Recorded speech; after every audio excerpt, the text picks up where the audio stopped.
I welcome you to this part of the training on how to sell PLR package on Facebook, and I am going to be taking you on 3 hot methods that will guarantee that you see solid results.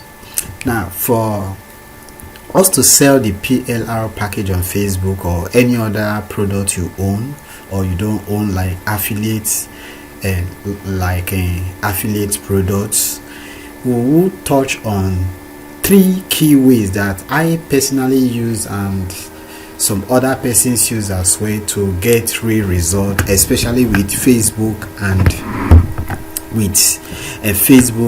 Instagram. And the very first one, we will be looking at the Facebook lead ad gen. Many persons are not really aware of the Facebook lead ad gen until recently after the iOS 14.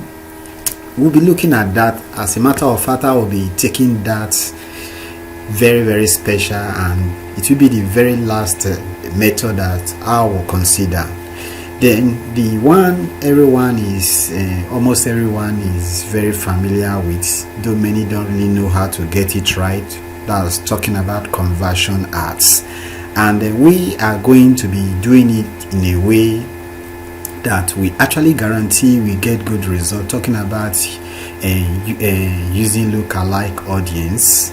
Then for cold audience, for cold traffic, we are going to be seeing how we can use traffic ads to take care of that. So that's what this section is going to dwell on in detail. And then when I come back, we are going to be looking at how to create a lookalike audience like a Facebook roster. So thank you and God bless.